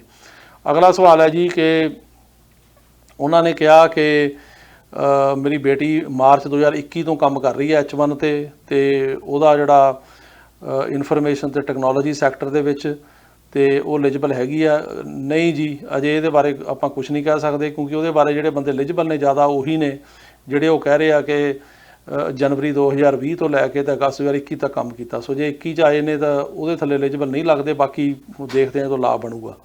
ਅਗਲਾ ਸਵਾਲ ਹੈ ਜੀ ਕਿ ਸਾਡਾ ਜਿਹੜਾ ਕੇਸ ਆ F3 ਕੈਟਾਗਰੀ ਦੇ ਵਿੱਚ ਆ, ਅਪਲਾਈ ਕੀਤਾ ਸੀਗਾ, ਤੇ ਉਹ ਹੁਣ ਜਿਹੜੀ ਕੈਟਾਗਰੀ ਹੈਗੀ ਆ ਉਹ ਵੀ ਮੈਂ ਹੁਣ ਵਿਡੋ ਹੋ ਗਈ ਹਾਂ ਤਾਂ ਕੀ F1 'ਚ ਆਪਣੇ ਆਪ ਚੇਂਜ ਹੋਊਗੀ? ਨਹੀਂ, ਆਪਣੇ ਆਪ ਤਾਂ ਨਹੀਂ ਚੇਂਜ ਹੋਊਗੀ, ਤੁਹਾਨੂੰ ਕਰਾਉਣੀ ਪੈਣੀ ਹੈ, ਇਨਫੋਰਮ ਕਰਨਾ ਪੈਣਾ ਉਹਨਾਂ ਨੂੰ, ਤੇ ਤੁਸੀਂ ਆਪਣਾ ਜਿਹੜਾ ਡੈਥ ਸਰਟੀਫਿਕੇਟ ਆ ਹਸਬੈਂਡ ਦਾ ਉਹ ਭੇਜੋ ਤੇ ਇਨਫੋਰਮ ਕਰੋ, ਫਿਰ ਚੇਂਜ ਹੋਏਗੀ। ਅਗਲਾ ਸਵਾਲ ਹੈ ਜੀ ਕਿ ਉਹ ਕਹਿੰਦੇ ਸਾਨੂੰ ਸਾਡਾ ਵਰਕ ਪਰਮਿਟ ਮਈ 21 ਚ ਮਿਲਿਆ ਅਸੈਲਮ ਦੇ ਕੇਸ 'ਚ, ਅਤੇ ਉਸ ਤੋਂ ਬਾਅਦ ਮੈਨੂੰ ਇਹ ਦੱਸੋ ਵੀ ਜਿਹੜੀ ਹੈਗੀ ਆ, ਅਤੇ ਮੈਂ ਹੁਣ ਚਰਚ ਦੇ ਵਿੱਚ ਕੰਮ ਕਰ ਰਿਹਾ, ਉੱਥੇ ਮੇਰੇ ਕੋਲ ਜੋਬ ਹੈਗੀ ਆ, ਮੈਂ ਟੈਕਸ ਨਹੀਂ ਪੇ ਕਰ ਰਿਹਾ, ਅਤੇ ਇਹਦੇ ਵਿੱਚ ਮੈਨੂੰ ਕੋਈ ਬੈਨੀਫਿਟ ਹੋਏਗਾ? ਦੇਖੋ ਉਹਦੇ 'ਚ ਚਰਚ ਜਾਂ ਜਿਹੜੇ ਮਤਲਬ ਗੁਰਦੁਆਰਿਆਂ ਵਿੱਚ ਕੰਮ ਕਰਦੇ ਨੇ, ਚਰਚ ਮੰਦਰਾਂ 'ਚੋਂ ਹੈਗੇ ਆ, ਪਰ ਉਹਨਾਂ ਦਾ ਜਿਹੜਾ ਪੀਰੀਅਡ ਆ ਕੰਮ ਕਰਨ ਦਾ ਉਹ ਜਨਵਰੀ 2020 ਤੋਂ ਲੈ ਕੇ ਤੇ ਅਗਸਤ 21 ਤੱਕ ਆ। ਸੋ ਇਹਦੇ ਬਾਰੇ ਆਪਾਂ ਜੇ ਕੁਝ ਕਹਿ ਨਹੀਂ ਸਕਦੇ ਕਿ ਤੁਸੀਂ ਕਵਰ ਹੋਵੋਗੇ ਕਿ ਨਹੀਂ ਹੋਵੋਗੇ। ਅਗਲਾ ਸਵਾਲ ਹੈ ਜੀ ਕਿ F3 ਕੈਟੇਗਰੀ 'ਚ ਅਪਲਾਈ ਕੀਤਾ ਜੀ ਦਸੰਬਰ 2009 'ਚ, ਅਤੇ ਇਹ ਸਾਨੂੰ ਜਿਹੜੀ ਵੈਲਕਮ ਲੈਟਰ ਹੈਗੀ ਆ ਉਹ ਕਦੋਂ ਤੱਕ ਆਊਗੀ? ਜਿਹੜਾ ਹੁਣ ਸਪਟੈਂਬਰ ਦਾ ਵੀਜ਼ਾ ਬੁਲਟਨ ਹੈ ਇਹਦੇ ਮੁਤਾਬਕ ਜਿਹੜੀ F3 ਕੈਟੇਗਰੀ ਆ ਉੱਥੇ ਚੱਲ ਰਿਹਾ ਜੀ 2008 ਨਵੰਬਰ, ਤੁਸੀਂ 9 'ਚ ਕੀਤਾ, ਦਸੰਬਰ ਦੇ ਸਾਲ 1.5 ਸਾਲ ਹੋਰ ਲੱਗ ਸਕਦਾ ਜੀ। ਅਗਲਾ ਸਵਾਲ ਹੈ ਜੀ ਕਿ ਸਾਡੀ ਜਿਹੜੀ ਹੈਗੀ ਆ ਉਹ K1 ਪਟੀਸ਼ਨ ਅਪਰੂਵ ਹੋਈ ਸੀ 21 ਨਵੰਬਰ 21 'ਚ, NVC ਉੱਤੇ ਕੰਮ ਕਰ ਰਹੀ ਆ, ਅਤੇ ਉਸ ਤੋਂ ਬਾਅਦ ਜਿਹੜਾ ਹੈਗਾ ਉਹ ਕਿੰਨਾ ਕੁ ਟਾਈਮ ਲੱਗੂ? ਦੇਖੋ ਇਹ 'ਚ ਟਾਈਮ ਲੱਗ ਸਕਦਾ ਕਿਉਂਕਿ ਅੱਜ ਕੱਲ੍ਹ ਕਾਫੀ ਡਿਲੇ ਹੈਗੀ ਆ ਉੱਥੇ ਇੰਟਰਵਿਊਜ਼ ਦੇ ਵਿੱਚ, ਸੋ ਕੁਝ ਕਹਿ ਨਹੀਂ ਸਕਦੇ ਕਿੰਨਾ ਲੱਗੂ, ਹੋ ਸਕਦਾ 2 ਮਹੀਨੇ ਲੱਗਣ, ਹੋ ਸਕਦਾ 6 ਲੱਗਣ, ਤੁਸੀਂ ਉਹਨਾਂ ਨਾਲ ਕੰਟੈਕਟ ਰੱਖੋ, ਪਰ ਡਿਲੇ ਜ਼ਰੂਰ ਆ। ਅਗਲਾ ਸਵਾਲ ਹੈ ਜੀ ਕਿ F4 ਕੈਟੇਗਰੀ ਦੇ ਵਿੱਚ ਅਸੀਂ ਅਪਲਾਈ ਕੀਤਾ ਸੀ ਜੁਲਾਈ 6 'ਚ, ਅਤੇ ਇਹਨੂੰ ਕਿੰਨਾ ਟਾਈਮ ਲੱਗੂਗਾ ਕਿ ਤੇ ਕੀ ਜਿਹੜਾ ਹੁਣ ਆਹ ਬਿੱਲ ਪਾਸ ਕਰ ਰਹੇ ਆ ਬਜਟ ਦੇ ਨਾਲ, ਇਹਦੇ ਵਿੱਚ ਇਹਦਾ ਕੋਈ ਫਾਇਦਾ ਹੋਊਗਾ? ਦੇਖੋ F4 ਕੈਟੇਗਰੀ ਚੱਲ ਰਿਹਾ ਜੀ 15 ਸਤੰਬਰ 2005 ਅਤੇ ਤੁਹਾਡਾ ਹੈਗਾ ਜੁਲਾਈ 2006 ਦਾ, ਅਤੇ ਇਹਨੂੰ ਆਲਮੋਸਟ ਜੇ ਸਾਲ ਹੋਰ ਲੱਗ ਸਕਦਾ। ਅਤੇ ਇਹਦੇ 'ਚ ਜਿਹੜਾ ਨਵਾਂ ਕਾਨੂੰਨ ਇਹਦੇ ਵਿੱਚ ਤਾਂ ਬਸ ਇੰਨਾ ਹੀ ਸੀ ਵੀ ਜਿਹੜੇ ਅਨਯੂਜ਼ਡ ਵੀਜ਼ੇ ਨੇ, ਜਿਹੜੇ ਕਿ ਪਹਿਲਾਂ ਯੂਜ਼ ਨਹੀਂ ਕੀਤੇ ਗਏ ਇਹਨਾਂ ਕੈਟੇਗਰੀਆਂ ਦੇ ਵਿੱਚ, ਵੀ ਉਹਨੂੰ ਦੁਬਾਰਾ ਯੂਜ਼ ਕੀਤਾ ਜਾਵੇ, ਅਤੇ ਉਹਦੇ ਨਾਲ ਵੀਜ਼ਾ ਨੰਬਰ ਜਿਹੜੇ ਵਧਾਏ ਜਾਣ ਤਾਂ ਕਿ ਤੇਜ਼ ਹੋ ਜਾਵੇ। ਹੋਰ ਇਸ ਤੋਂ ਜ਼ਿਆਦਾ ਉਹਦੇ 'ਚ ਐਡਾ ਕੁਛ ਨਹੀਂ ਹੈ। ਉਦੋਂ ਇਲਾਵਾ ਦੂਜੀ ਗੱਲ ਇਹ ਆ ਕਿ ਜੇ ਪਾਸ ਨਹੀਂ ਹੋਇਆ, ਸੋ ਜਦੋਂ ਪਾਸ ਹੋਊਗਾ ਫਿਰ ਪਤਾ ਲੱਗੂਗਾ ਕਿਸ ਰੂਪ 'ਚ ਕਰ ਰਹੇ, ਕਿਉਂਕਿ ਜਿਸ ਰੂਪ 'ਚ ਇਹਨਾਂ ਨੇ ਰੱਖਿਆ ਸੀ ਉਹ ਜਿਹੜਾ ਸੈਨੇਟ ਦਾ ਪਾਰਲੀਮੈਂਟੇਰੀਅਨ ਉਹਨੇ ਕਰਤਾ ਰਿਜੈਕਟ। ਹੁਣ ਇਹ ਨਵੇਂ ਰੂਪ ਦੇ ਵਿੱਚ ਕੀ ਉਹਦੇ ਵਿੱਚ ਰੱਖਦੇ ਆ, ਕੀ ਕੱਢਦੇ ਆ, ਇਹ ਇਹਦੇ ਵਿੱਚੋਂ ਜਿਹੜਾ ਹੈਗਾ ਉਹ ਪਤਾ ਲੱਗੇਗਾ। ਅਗਲਾ ਸਵਾਲ ਹੈ ਜੀ ਕਿ ਸਾਡੇ ਬ੍ਰਦਰ ਦੀ ਫੈਮਿਲੀ ਨੇ F4 ਵੀਜ਼ਾ ਅਪਲਾਈ ਕੀਤਾ 2005 'ਚ ਫਰਵਰੀ 'ਚ, ਅਤੇ ਅਸੀਂ ਵੇਟ ਕਰ ਰਹੇ ਹਾਂ ਇੰਟਰਵਿਊ ਦੀਆਂ, ਅਤੇ ਇਹਨੂੰ ਅਤੇ ਸਾਡੇ ਇੱਕ ਫੈਮਿਲੀ ਮੈਂਬਰ ਦੀ ਡੈਥ ਹੋ ਗਈ ਆ, ਉਹਨੂੰ ਇਨਫੋਰਮ ਕਰੀਏ? ਹਾਂਜੀ, ਤੁਸੀਂ ਇਨਫੋਰਮ ਕਰੋ ਉਹਨਾਂ ਨੂੰ, ਤੁਸੀਂ ਉਹਨਾਂ ਨੂੰ ਜਿਹੜਾ ਹੈਗਾ ਉਹ ਡੈਥ ਸਰਟੀਫਿਕੇਟ ਲਿਖ ਦਿਓ, ਅਤੇ ਮਤਲਬ ਉਹਦੀ ਕਾਪੀ ਪਾ ਕੇ ਨਾਲ ਲਿਖੋ ਲੈਟਰ। ਅਤੇ ਦੂਜਾ ਇਹ ਆ ਕਿ ਅਜੇ ਤੱਕ ਜਿਹੜੀ ਹੈਗੀ ਆ ਫਰਵਰੀ ਮਾਰਚ ਅਪ੍ਰੈਲ ਵਾਲਿਆਂ ਦੇ ਵੀ ਕਈਆਂ ਦੀਆਂ ਇੰਟਰਵਿਊ ਨਹੀਂ ਆਈਆਂ, ਉੱਦਾਂ ਉੱਥੇ ਸਪਟੈਂਬਰ ਚੱਲ ਰਿਹਾ, ਪਰ ਉਹਦਾ ਮਤਲਬ ਇਹ ਨਹੀਂ ਆ ਕਿ ਸਪਟੈਂਬਰ 2005 ਤੱਕ ਸਾਰੀਆਂ ਇੰਟਰਵਿਊ ਆ ਗਈਆਂ, ਉਹਨੂੰ ਟਾਈਮ ਲੱਗ ਰਿਹਾ, ਅਤੇ ਤੁਸੀਂ ਉਹਨਾਂ ਨੂੰ ਇਨਫੋਰਮ ਕਰ ਸਕਦੇ ਹੋ, ਇਨਕੁਆਇਰੀ ਵੀ ਪਾ ਸਕਦੇ ਹੋ। ਅਗਲਾ ਸਵਾਲ ਹੈ ਜੀ ਕਿ ਕੀ ਜਿਹੜਾ ਇਮੀਗ੍ਰੇਸ਼ਨ ਬਿੱਲ ਹੈ ਜਨਰਲ ਕੰਸਟਰਕਸ਼ਨ ਵਾਲੇ ਕਵਰ ਹੋਣਗੇ? ਅਸੈਂਸ਼ੀਅਲ ਵਰਕਰ ਥੱਲੇ ਤਾਂ ਕਵਰ ਹੁੰਦੇ ਆ ਜੀ, ਪਰ ਇਹ ਹੈਗੀ ਸਮੱਸਿਆ ਵੀ ਅਜੇ ਬਿੱਲ ਪਾਸ ਨਹੀਂ ਹੋਇਆ, ਤਾਂ ਦੇਖਦੇ ਹਾਂ ਵੀ ਕਿਸ ਰੂਪ 'ਚ ਪਾਸ ਹੋਊਗਾ, ਇਹਦੇ ਬਾਰੇ ਅਜੇ ਕੁਝ ਕਹਿ ਨਹੀਂ ਸਕਦੇ, ਸੋ ਅਜੇ ਇਹਦੇ ਬਾਰੇ ਆਪਾਂ ਨੂੰ ਵੇਟ ਕਰਨੀ ਚਾਹੀਦੀ ਆ। ਅਗਲਾ ਸਵਾਲ ਹੈ ਜੀ F4 ਕੈਟੇਗਰੀ 'ਚ ਅਪ੍ਰੈਲ 2006 'ਚ ਅਸੀਂ ਅਪਲਾਈ ਕੀਤਾ ਸੀਗਾ, ਅਤੇ ਕੀ ਸਾਡਾ ਜਿਹੜਾ ਹੈਗਾ ਉਹ ਫਾਸਟ ਹੋ ਸਕਦਾ? ਨਹੀਂ, ਅਜੇ ਨਹੀਂ ਜੀ ਫਾਸਟ ਹੋ ਸਕਦਾ, ਅਜੇ ਤਾਂ ਇਹਨੂੰ ਟਾਈਮ ਲੱਗੂਗਾ। ਜੇ ਉੱਥੇ 2005 ਜਿਹੜਾ ਹੈਗਾ ਉਹ ਸਪਟੈਂਬਰ ਚੱਲ ਰਿਹਾ, ਟਾਈਮ ਲੱਗੂਗਾ। ਜਿਹੜਾ ਤੁਹਾਡਾ ਇਸ਼ਾਰਾ ਇਹਦੇ ਆ ਵੀ ਜਿਹੜਾ ਨਵਾਂ ਬਿੱਲ ਹੈ ਇਹਦੇ ਵਿੱਚ ਰੱਖਿਆ ਗਿਆ ਵੀ ਜਿਹੜੇ $2500 ਦੇ ਕੇ ਪਾਸ ਕਰਾਂਗੇ, ਉਹ ਅਜੇ ਪਾਸ ਨਹੀਂ ਹੋਇਆ, ਸੋ ਪਾਸ ਹੋਣ ਤੋਂ ਬਾਅਦ ਹੀ ਪਤਾ ਲੱਗੂਗਾ ਵੀ ਜੇ ਕੀ ਉਹ ਪ੍ਰੋਵੀਜ਼ਨ ਉਹ 'ਚ ਰਹਿੰਦੀ ਹੈ ਕਿ ਨਹੀਂ ਰਹਿੰਦੀ, ਜਾਂ ਪਾਸ ਹੁੰਦਾ ਵੀ ਹੈ ਕਿ ਨਹੀਂ, ਕਿਉਂਕਿ ਅਜੇ ਸਵਾਲ ਇਸ ਗੱਲ 'ਤੇ ਆ ਗਿਆ ਵੀ ਕੀ ਇਹ ਪਾਸ ਹੋ ਸਕਦਾ ਬਜਟ ਨਾਲ ਜੋੜ ਕੇ ਕਿ ਨਹੀਂ, ਸੋ ਇਹ ਦੇਖਣ ਵਾਲੀ ਗੱਲ ਆ। ਅਗਲਾ ਸਵਾਲ ਹੈ ਜੀ ਕਿ ਅਸੀਂ US ਸਿਟੀਜ਼ਨ ਹੈਗੇ ਹਾਂ, ਅਤੇ ਸਾਡੀ ਜਿਹੜੀ ਪ੍ਰਾਇਓਰਟੀ ਡੇਟ ਬੱਚਿਆਂ ਦੀ 22 ਨਵੰਬਰ 2010 ਹੈ। ਮੈਂ ਇੰਡੀਆ 'ਚ ਹਾਂ 2011 ਤੋਂ, ਅਤੇ ਮੈਂ ਅਮਰੀਕਾ ਕਦੇ ਗਿਆ ਨਹੀਂ, ਅਤੇ ਹੁਣ 2 ਸਾਲਾਂ ਤੋਂ, ਅਤੇ ਉਹ 'ਚ ਪ੍ਰੋਬਲਮ ਆ ਸਕਦੀ ਹੈ ਜੀ, ਕਿਉਂਕਿ ਤੁਹਾਨੂੰ ਇੱਥੇ ਜਿਹੜਾ ਹੈਗਾ ਡੋਮਿਸਾਈਲ ਸ਼ੋਅ ਕਰਨਾ ਪੈਂਦਾ, ਕਿਉਂਕਿ ਜਿਹੜਾ ਸਿਟੀਜ਼ਨ ਹੈ ਜੋ ਤੁਸੀਂ ਅਪਲਾਈ ਕਰਦੇ ਹੋ ਤੁਹਾਡਾ ਇੱਥੇ ਅਮਰੀਕਾ ਦੇ ਵਿੱਚ ਕੋਈ ਨਾ ਕੋਈ ਸਟੇਟਸ ਜ਼ਰੂਰ ਹੋਣਾ ਚਾਹੀਦਾ ਰਹਿਣ ਦਾ। ਤੁਸੀਂ ਸਿਟੀਜ਼ਨ ਤਾਂ ਹੈਗੇ ਹੋ, ਪਰ ਨਾਲ ਤੁਹਾਨੂੰ ਡੋਮਿਸਾਈਲ ਵੀ ਸ਼ੋਅ ਕਰਨਾ ਪੈਂਦਾ ਵੀ ਤੁਹਾਡਾ ਇੱਥੇ ਬੈਂਕ ਅਕਾਊਂਟ ਆ, ਤੁਹਾਡਾ ਕੰਮ ਹੈ ਕੋਈ, ਜਾਂ ਕਿੱਥੇ ਤੁਸੀਂ ਰਹਿੰਦੇ ਹੋ, ਤੁਹਾਡਾ ਕਿਹੜਾ ਐਡਰੈਸ ਆ। ਸੋ ਜੇ ਹੈ ਹੀ ਕੋਈ ਨਹੀਂਗਾ ਤਾਂ ਇਹਦਾ ਉੱਤੇ ਅਸਰ ਪਏਗਾ। ਉਦੋਂ ਬਾਅਦ ਜੀ ਅਗਲਾ ਸਵਾਲ ਹੈ ਕਿ ਸਾਡੀ ਸਿਸਟਰ ਨੇ ਅਪਲਾਈ ਕੀਤਾ ਸੀ F4 ਕੈਟੇਗਰੀ 'ਚ, ਅਤੇ ਉਸ ਵੇਲੇ ਅਸੀਂ ਇੰਡੀਅਨ ਸਿਟੀਜ਼ਨ ਸੀ, ਹੁਣ ਕੈਨੇਡੀਅਨ ਆ, ਅਤੇ ਕੀ ਕਰੀਏ, ਤੁਸੀਂ ਆਪਣਾ ਜਿਹੜਾ ਹੈਗਾ ਟਰਾਂਸਫਰ ਕਰ ਸਕਦੇ ਹੋ ਦੱਸ ਕੇ ਉਹਨਾਂ ਨੂੰ ਵੀ ਅਸੀਂ ਕੈਨੇਡੀਅਨ ਸਿਟੀਜ਼ਨ ਨੂੰ ਕੈਨੇਡਾ 'ਚ ਰਹਿੰਦੇ ਹਾਂ, ਤਾਂ ਉੱਥੇ ਟਰਾਂਸਫਰ ਦਾ ਹੁਣ ਜਿਹੜਾ ਹੈਗਾ ਉਹ ਕੇਸ ਹੋ ਜਾਊਗਾ। ਬਹੁਤਾ ਜ਼ਿਆਦਾ ਫਰਕ ਨਹੀਂ ਪੈਂਦਾ ਸਾਲਾਂ ਦਾ, ਪਰ ਥੋੜ੍ਹਾ ਹੀ ਪੈਂਦਾ, ਕਿਉਂਕਿ ਜਿਹੜਾ ਰੈਸਟ ਆਫ ਦਾ ਵਰਲਡ ਆ ਉਹਦੇ 'ਚ ਆ ਜਾਓਗੇ ਅਤੇ ਉਹਦੇ 'ਚ ਇੰਨਾ ਜ਼ਿਆਦਾ ਜਿਹੜਾ ਸਾਲਾਂ ਦਾ ਫਰਕ ਨਹੀਂ ਆ, ਪਰ ਥੋੜ੍ਹਾ ਬਹੁਤਾ ਜ਼ਰੂਰ ਆ। ਅਗਲਾ ਸਵਾਲ ਹੈ ਜੀ ਕਿ ਰਿਲੀਜੀਅਸ ਵਰਕਰ ਕਵਰ ਹੋਣਗੇ ਇਸ ਬਿੱਲ 'ਚ? ਹਾਂਜੀ, ਬਿੱਲ ਦੇ ਵਿੱਚ ਰਿਲੀਜੀਅਸ ਵਰਕਰ ਐਸੈਂਸ਼ੀਅਲ ਵਰਕਰ 'ਚ ਆਉਂਦੇ ਆ, ਪਰ ਫਿਰ ਉਹੀ ਸਵਾਲ ਹੈ ਕਿ ਉਹ ਬਿੱਲ ਜਿਹੜਾ ਹੈਗਾ ਉਹ ਜੇ ਪਾਸ ਹੋਇਆ ਜਾਂ ਕਿਸ ਰੂਪ 'ਚ, ਕੀ ਉਹ 'ਚੋਂ ਕੱਢਿਆ ਜਾਊ, ਕੀ ਪਾਇਆ ਜਾਊ, ਇਹ ਦੇਖਣ ਵਾਲੀ ਗੱਲ ਫਾਈਨਲ 'ਚ ਪਤਾ ਲੱਗੂਗੀ। ਅਜੇ ਜਿਹੜਾ ਬਿੱਲ ਉਹ 'ਚ ਹੈਗੇ ਆ। ਅਗਲਾ ਸਵਾਲ ਹੈ ਜੀ ਕਿ ਤੁਸੀਂ ਜਿਹੜਾ ਹੈਗਾ ਉਹ ਸਾਨੂੰ ਇਹ ਦੱਸੋ ਕਿ ਜਿਹੜਾ ਮੇਰਾ ਅਸਾਈਲਮ ਦਾ ਕੇਸ ਸਾਡਾ ਉਹ 2016 ਦਾ ਚੱਲ ਰਿਹਾ, ਅਜੇ ਤੱਕ ਕੋਈ ਇੰਟਰਵਿਊ ਡੇਟ ਨਹੀਂ ਆਈ, ਅਤੇ ਉਹਦਾ ਕੀ ਹੋ ਸਕਦਾ? ਦੇਖੋ, ਜਿਹੜੀ ਸਰਕਾਰ ਸੀ ਪਿਛਲੀ ਨੇ ਰੋਕਿਆ ਸੀ ਵੀ 18 ਤੋਂ ਪਹਿਲਾਂ ਦੀਆਂ ਇੰਟਰਵਿਊ ਡੇਟਾਂ ਨਾ ਦਿਓ, ਪਰ ਉਸ ਤੋਂ ਬਾਅਦ ਦੀਆਂ ਦੇ ਦਿਓ। ਸੋ ਹੁਣ ਇੰਟਰਵਿਊ ਡੇਟਸ ਜਿਹੜੀਆਂ ਹੈਗੀਆਂ ਉਹ ਆ ਵੀ ਰਹੀਆਂ ਨੇ, ਪਰ ਕਈ ਥਾਵਾਂ 'ਤੇ ਕਢਾਈਆਂ ਵੀ ਜਾ ਸਕਦੀਆਂ ਨੇ। ਸੋ ਹੁਣ ਉਹਨਾਂ ਨੂੰ ਕਿਹਾ ਜਾ ਸਕਦਾ ਇੰਟਰਵਿਊ ਡੇਟ ਦੇ ਦਿਓ, ਤਾਂ ਉਸ ਕਰਕੇ ਜੇ ਇੰਟਰਵਿਊ ਡੇਟ ਆ ਜਾਵੇ ਤਾਂ ਫਿਰ ਤੁਹਾਨੂੰ ਇੱਥੇ ਜਿਹੜਾ ਹੈਗਾ ਉਹ ਇੰਟਰਵਿਊ ਕਰਾਈ ਜਾ ਸਕਦੀ ਹੈ, ਪਰ ਉਹਦੇ ਵਾਸਤੇ ਸਾਰਾ ਪੇਪਰ ਵਰਕ ਜੋ ਵੀ ਤੁਹਾਡੇ ਸਪੋਰਟਿੰਗ ਡਾਕੂਮੈਂਟ ਆ ਉਹ ਮੰਗਦੇ ਆ। ਅਗਲਾ ਸਵਾਲ ਹੈ ਜੀ ਕਿ ਕੀ ਜਿਹੜੇ ਹੈਗੇ ਟੈਕਸੀ ਡਰਾਈਵਰ ਜਾਂ ਟਰੱਕ ਡਰਾਈਵਰ ਇਹ 'ਚ ਕਵਰਡ ਨੇ? ਅਸੈਂਸ਼ੀਅਲ ਵਰਕਰ 'ਚ ਕਵਰਡ ਨੇ ਜੀ, ਪਰ ਅਜੇ ਦੇਖਣ ਵਾਲੀ ਗੱਲ ਇਹ ਆ ਵੀ ਉਹਦੇ ਵਿੱਚੋਂ ਮਤਲਬ ਕਿਸ ਰੂਪ ਦੇ ਵਿੱਚ ਫਾਈਨਲ 'ਚ ਪਾਸ ਹੁੰਦਾ ਜਾਂ ਪਾਸ ਹੁੰਦਾ ਵੀ ਹੈ ਕਿ ਨਹੀਂ। ਸੋ ਇਹਦੇ ਵਿੱਚ ਜਦੋਂ ਫਾਈਨਲ ਹੋਊਗਾ ਉਦੋਂ ਪਤਾ ਲੱਗਣਾ। ਇਸ ਤੋਂ ਇਲਾਵਾ ਅਗਲਾ ਸਵਾਲ ਹੈ ਜੀ ਕਿ ਤੁਸੀਂ ਇਹ ਦੱਸੋ ਕਿ ਮੇਰਾ ਅਸਾਈਲਮ ਕੇਸ ਲੱਗਿਆ ਹੋਇਆ US ਦੇ ਵਿੱਚ ਅਤੇ ਉਹ ਚੱਲ ਰਿਹਾ, ਅਤੇ ਮੇਰਾ ਬੇਟਾ ਉੱਥੋਂ ਇੰਡੀਆ ਤੋਂ ਸਟੱਡੀ ਲਈ ਅਪਲਾਈ ਕਰ ਸਕਦਾ ਕਿ ਨਹੀਂ? ਦੇਖੋ, ਅਮਰੀਕਾ ਦੇ ਵਿੱਚ ਸਟੱਡੀ ਵੀਜ਼ਾ ਲੈਣ ਵਾਸਤੇ, F1 ਵੀਜ਼ਾ ਲੈਣ ਵਾਸਤੇ ਪਹਿਲਾਂ ਤਾਂ ਐਡਮਿਸ਼ਨ ਲੈਣੀ ਪੈਂਦੀ ਹੈ ਇੱਥੇ ਕਿਸੇ ਸਕੂਲ ਜਾਂ ਕਾਲਜ ਦੇ ਵਿੱਚ ਜਿਹੜਾ ਕਿ I-20 ਜਾਰੀ ਕਰੇ। ਉਸ ਤੋਂ ਬਾਅਦ ਫਿਰ ਜਦੋਂ I-20 ਜਾਰੀ ਹੋ ਜਾਂਦਾ, ਫਿਰ ਤੁਹਾਨੂੰ ਉੱਥੇ ਅੰਬੈਸੀ 'ਚ ਇੰਟਰਵਿਊ ਹੁੰਦੀ ਆ, ਅਤੇ ਅੰਬੈਸੀ ਦੀ ਮਰਜ਼ੀ ਆ ਵੀ ਵੀਜ਼ਾ ਦੇਵੇ ਜਾਂ ਨਾ ਦੇਵੇ। ਕਈ ਵਾਰੀ ਐਡਮਿਸ਼ਨ ਲੈਣ ਦੇ ਬਾਵਜੂਦ I-20 ਇਸ਼ੂ ਹੋਣ ਦੇ ਬਾਅਦ ਵੀ ਉਹ ਨਾ ਕਰ ਸਕਦੇ ਵੀਜ਼ਾ ਦੇਣ ਦੀ। ਉੱਤੋਂ ਤੁਸੀਂ ਇੱਥੇ ਰਹਿ ਰਹੇ ਹੋ, ਸੋ ਉਹਦੇ ਕਰਕੇ ਵੀ ਵੀਜ਼ਾ ਰਿਫਿਊਜ਼ ਹੋ ਸਕਦਾ। ਜੇ ਉਹਨਾਂ ਨੂੰ ਪਤਾ ਲੱਗ ਗਿਆ ਵੀ ਜਿਹੜਾ ਬੱਚੇ ਦਾ ਫਾਦਰ ਤਾਂ ਅਮਰੀਕਾ 'ਚ ਅਸਾਈਲਮ ਕੀਤਾ ਹੋਇਆ, ਫਿਰ ਉਹਨਾਂ ਨੂੰ ਇਹ ਹੋਊਗਾ ਵੀ ਇਹਨੇ ਬੱਚੇ ਨੇ ਵੀ ਮੁੜ ਕੇ ਨਹੀਂ ਆਉਣਾ, ਕਿਉਂਕਿ ਜਿਹੜਾ ਸਟੂਡੈਂਟ ਵੀਜ਼ਾ ਉਹਦਾ ਕ੍ਰਾਈਟੇਰੀਆ ਇਹ ਹੁੰਦਾ ਵੀ ਜਿਹੜਾ ਪੜ੍ਹਨ ਚੱਲਿਆ ਉਹ ਸਟੱਡੀ ਪੂਰੀ ਕਰਕੇ ਵਾਪਸ ਆਏਗਾ। ਸੋ ਜਿਹਨਾਂ ਨੂੰ ਇਹ ਲੱਗੇ ਵੀ ਉਹਨੇ ਵਾਪਸ ਆਉਣਾ ਹੀ ਨਹੀਂ, ਉੱਥੇ ਰਹਿ ਜਾਣਾ, ਤਾਂ ਉਹਦੇ ਤੁਹਾਡਾ ਇਹ ਵੀਜ਼ਾ ਜਿਹੜਾ ਹੈਗਾ ਉਹ ਰਿਫਿਊਜ਼ ਹੋ ਸਕਦਾ। ਅਗਲਾ ਸਵਾਲ ਹੈ ਜੀ ਕਿ ਜਿਹੜੇ ਸਕੂਲ ਬੱਸ ਚਲਾਉਂਦੇ ਆ ਜਾਂ ਉਹ ਕੰਮ ਕਰਦੇ ਉਹ ਵੀ ਐਸੈਂਸ਼ੀਅਲ ਵਰਕਰ 'ਚ ਆਉਂਦੇ ਆ ਜੀ, ਐਸੈਂਸ਼ੀਅਲ ਵਰਕਰ 'ਚ ਉਹ ਵੀ, ਅਤੇ ਉਹਦੇ ਸਾਰੇ ਜਿਹੜੇ ਬੱਸ ਡਰਾਈਵਰ, ਟਰੱਕ ਡਰਾਈਵਰ, ਤਕਰੀਬਨ ਜਿਹੜਾ ਬੰਦਾ ਇੱਥੇ ਕੰਮ ਕਰਦਾ ਕੋਈ ਵੀ, ਉਹ ਸਾਰੇ ਹੀ ਉਹ 'ਚ ਕਵਰਡ ਆ। ਪਰ ਇਸ਼ੂ ਇਹ ਹੈਗਾ ਕਿ ਅਜੇ ਤੱਕ ਜਿਹੜਾ ਸੈਨੇਟ ਪਾਰਲੀਮੈਂਟੇਰੀਅਨ ਹੈ ਉਹਨੇ ਮਨਾ ਕਰਤਾ ਵੀ ਇਹਨੂੰ ਨਹੀਂ ਜੋੜਿਆ ਜਾ ਸਕਦਾ ਬਜਟ ਦੇ ਨਾਲ, ਅਤੇ ਹੁਣ ਉਹਨੂੰ ਚੇਂਜ ਕਰਕੇ ਕਿਸ ਤਰ੍ਹਾਂ ਜੋੜਦੇ ਨੇ ਜਾਂ ਜੋੜਦੇ ਵੀ ਆ ਕਿ ਨਹੀਂ, ਅਤੇ ਜਾਂ ਉਹਨੂੰ ਜਿਹੜੀ ਉਹ ਰਜਿਸਟਰੀ ਆ ਉਹਨੂੰ ਅਪਡੇਟ ਕਰਦੇ ਆ, ਉੱਥੋਂ ਪਤਾ ਲੱਗਣਾ ਵੀ ਕਿਸ ਤਰ੍ਹਾਂ ਇਹ 'ਚ ਕੌਣ ਕਵਰ ਹੋਊਗਾ ਕੌਣ ਨਹੀਂ ਹੋਊਗਾ। ਇਸ ਤੋਂ ਇਲਾਵਾ ਜੀ ਅਗਲਾ ਸਵਾਲ ਹੈਗਾ ਕਿ ਸਾਡਾ ਸਟੂਡੈਂਟ ਵੀਜ਼ਾ ਲੱਗਿਆ, ਅਸੀਂ ਅਮਰੀਕਾ ਕਦੋਂ ਆ ਸਕਦੇ? ਇਹਦੇ ਬਾਰੇ ਮੈਂ ਦੱਸ ਕੇ ਹਟਿਆ ਜੀ ਕਿ ਨਵੰਬਰ ਤੋਂ ਜਿਹੜਾ ਹੈਗਾ ਉਹ ਵਿਜ਼ਟਰ ਵੀਜ਼ੇ ਵਾਲਿਆਂ ਨੂੰ ਜਿਹੜਾ ਉਹਨਾਂ 'ਤੇ ਉਹ ਬੈਨ ਲੱਗਿਆ ਉਹ ਖਤਮ ਹੋ ਰਿਹਾ, ਅਤੇ ਨਵੰਬਰ ਤੋਂ ਆ ਸਕਣਗੇ, ਅਤੇ ਉਹਨਾਂ ਨੂੰ ਟੈਸਟ ਕਰਾਉਣਾ ਪਊਗਾ, ਅਤੇ ਨੈਗੇਟਿਵ ਰਿਪੋਰਟ ਆਵੇ, ਅਤੇ ਉਹਦੇ ਨਾਲ ਜਿਹੜੇ ਹੈਗੇ ਟੀਕੇ ਲਵਾਉਣੇ ਪੈਣੇ ਆ, ਉਹ ਜੇ ਹੈਗੇ ਆ ਤਾਂ ਉਹ ਇੱਥੇ ਨਵੰਬਰ ਤੋਂ ਆ ਸਕਣਗੇ। ਸੋ ਨਵੰਬਰ ਤੋਂ ਜਿਹੜਾ ਇਹ ਬੈਨ ਹੈਗਾ ਵਿਜ਼ਟਰ ਵੀਜ਼ੇ ਦਾ ਇਹ ਖਤਮ ਹੋ ਰਿਹਾ। ਉਦੋਂ ਇਲਾਵਾ ਅਗਲਾ ਸਵਾਲ ਹੈ ਜੀ, ਉਹ ਇਹ ਕਹਿ ਰਹੇ ਆ ਕਿ ਜਿਹੜਾ ਟੂਰਿਸਟ ਵੀਜ਼ਾ ਰਿਨਿਊ ਕਰਾਉਣ ਵਾਸਤੇ ਕੀ ਡਾਕੂਮੈਂਟ ਚਾਹੀਦੇ ਆ? ਇਹਨੂੰ ਰਿਨਿਊ ਕਰਾਉਣ ਵਾਸਤੇ ਤਾਂ ਤੁਹਾਨੂੰ ਜਿਹੜਾ ਐਫੀਡੇਵਿਟ ਆਫ ਸਪੋਰਟ ਚਾਹੀਦਾ ਇੱਥੋਂ, ਕਿ ਜਿਹੜਾ ਕੋਈ ਜ਼ਿੰਮੇਵਾਰ ਬੰਦਾ, ਕੋਈ ਸਿਟੀਜ਼ਨ ਗ੍ਰੀਨ ਕਾਰਡ ਹੋਲਡਰ ਆ, ਉਹ ਲਿਖ ਕੇ ਭੇਜੇ। ਤੁਹਾਨੂੰ ਰੀਜ਼ਨ ਦੇਣਾ ਪੈਣਾ ਵੀ ਤੁਸੀਂ ਕਿਉਂ ਜਾਣਾ ਅਮਰੀਕਾ, ਅਤੇ ਉੱਥੇ ਘੁੰਮਣ ਫਿਰਨ ਜਾਣਾ, ਕਿਸੇ ਰਿਸ਼ਤੇਦਾਰ ਨੂੰ ਮਿਲਣ ਜਾਣਾ। ਉਹਦੇ ਨਾਲ ਜਿਹੜਾ ਕੋਈ ਐਫੀਡੇਵਿਟ ਆਫ ਸਪੋਰਟ ਦਊਗਾ ਉਹਦੇ ਟੈਕਸ ਦੇ ਪੇਪਰ ਚਾਹੀਦੇ, ਇਮੀਗ੍ਰੇਸ਼ਨ ਸਟੇਟਸ ਚਾਹੀਦਾ, ਉਹਦੀਆਂ ਬੈਂਕ ਸਟੇਟਮੈਂਟਾਂ ਚਾਹੀਦੀਆਂ, ਜੋਬ ਲੈਟਰ ਚਾਹੀਦਾ, ਇਹ ਚੀਜ਼ਾਂ ਚਾਹੀਦੀਆਂ।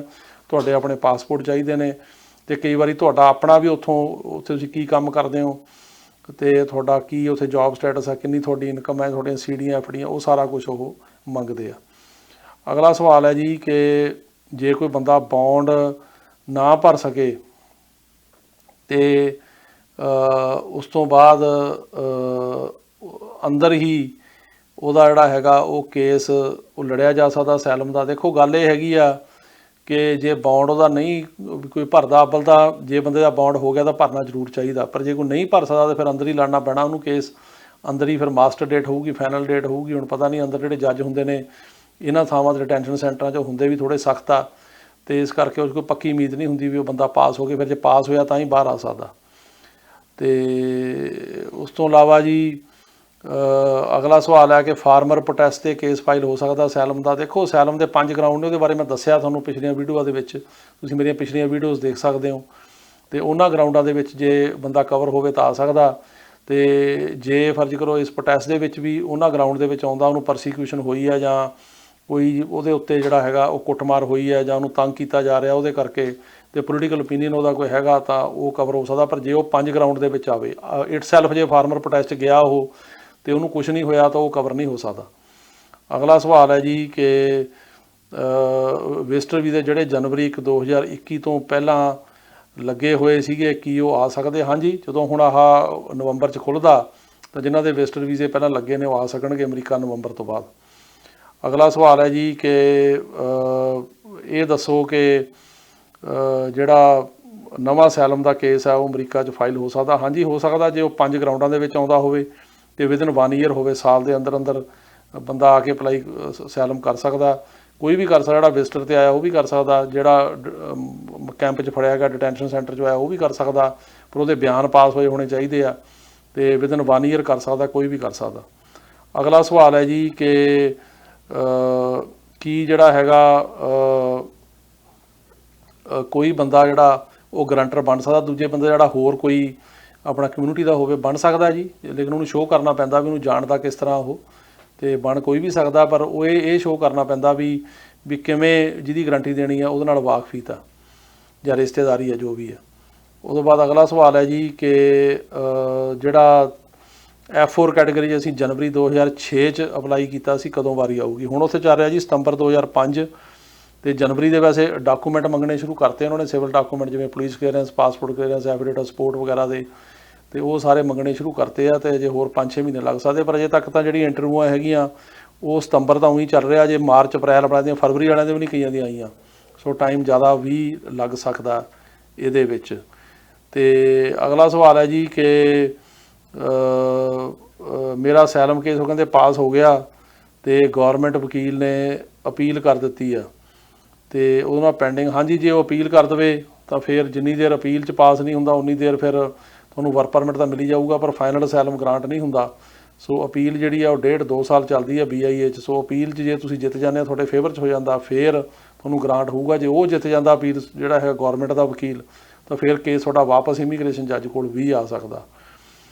ਤੇ ਅਗਲਾ ਸਵਾਲ ਹੈ ਜੀ ਕਿ F4 ਕੈਟੇਗਰੀ ਫਰਵਰੀ 2006 ਦੇ ਪੇਪਰ ਲੱਗੇ ਨੇ ਤੇ ਵੈਲਕਮ ਲੈਟਰ ਨੂੰ ਕਿੰਨਾ ਟਾਈਮ ਲੱਗੂ? ਆਉਣੀ ਚਾਹੀਦੀ ਹੈ ਜੀ ਹੁਣ ਜਨਵਰੀ 2006 ਦੀਆਂ ਵੈਲਕਮ ਲੈਟਰ ਆ ਰਹੀਆਂ, ਤੇ ਜੇ ਤੁਹਾਡਾ ਫਰਜ਼ ਕਰੋ ਫਰਵਰੀ ਦੇ ਵਿੱਚ ਹੈਗੀ ਹੈ ਤਾਂ ਹੋਰ ਮਹੀਨੇ-2 ਮਹੀਨੇ ਤੱਕ ਆਉਣੀ ਚਾਹੀਦੀ ਹੈ। ਤੇ ਇਸ ਤੋਂ ਇਲਾਵਾ ਅਗਲਾ ਸਵਾਲ ਹੈ ਜੀ, ਉਹ ਇਹ ਕਹਿ ਰਹੇ ਆ ਕਿ F4 ਕੈਟੇਗਰੀ ਦੇ ਵਿੱਚ ਜੇ ਏਜ ਆਊਟ ਹੋ ਜਾਓ, ਜੇ ਵੈਲਕਮ ਲੈਟਰ 'ਚ ਨਾ ਨਹੀਂ ਆਉਂਦਾ ਕਿਸੇ ਬੱਚੇ ਦਾ, ਤਾਂ ਕੀ ਹੋ ਸਕਦਾ? ਦੇਖੋ ਇਸ ਤਰ੍ਹਾਂ ਆ ਵੀ ਇਹਦੇ 'ਚ Child Status Protection Act cover ਕਰਦਾ, ਉਹਦੀ ਕੈਲਕੂਲੇਸ਼ਨ ਹੁੰਦੀ ਹੈ ਖਾਸ। ਉਹ ਕੈਲਕੂਲੇਸ਼ਨ ਇਹ ਆ ਵੀ ਜਦੋਂ ਅਪਲਾਈ ਕੀਤਾ ਕੇਸ F4 ਦਾ, ਉਹ ਦੇਖਣਾ ਵੀ ਕਦੋਂ ਅਪਲਾਈ ਕੀਤਾ, ਉਸ ਤੋਂ ਬਾਅਦ ਜਦੋਂ ਅਪਰੂਵਲ ਆ ਗਈ ਉਹ ਕਦੋਂ ਆ, ਅਤੇ ਫਿਰ ਜਿਹੜੀ ਹੈਗੀ ਪ੍ਰਾਇਓਰਟੀ ਡੇਟ ਕਰੰਟ, ਜਿਵੇਂ ਹੁਣ ਸਪਟੈਂਬਰ 2005 ਚੱਲ ਰਿਹਾ, ਇਹ ਡੇਟ ਹੋਣੀ ਚਾਹੀਦੀ ਹੈ ਕਰੰਟ। ਅਤੇ ਜਿਹੜੀ ਪ੍ਰਾਇਓਰਟੀ ਡੇਟ 'ਤੇ ਜਿੰਨੀ ਬੱਚੇ ਦੀ ਉਮਰ ਆ, ਉਹ ਉਮਰ ਦਾ ਜਿਹੜਾ ਟਾਈਮ ਹੈ ਉਹ ਜਦੋਂ ਅਪਲਾਈ ਕੀਤਾ ਅਤੇ ਅਪਰੂਵਲ ਆਈ ਉਹਦੇ ਵਿੱਚੋਂ ਕੱਢਿਆ ਜਾਂਦਾ। ਜੇ ਕੱਢ ਕੇ 21 ਸਾਲ ਤੋਂ ਘੱਟ ਰਹਿ ਜਾਵੇ ਤਾਂ ਉਹ ਜਿਹੜਾ ਬੱਚਾ ਉਹ 'ਚ ਕਵਰ ਹੋ ਜਾਂਦਾ।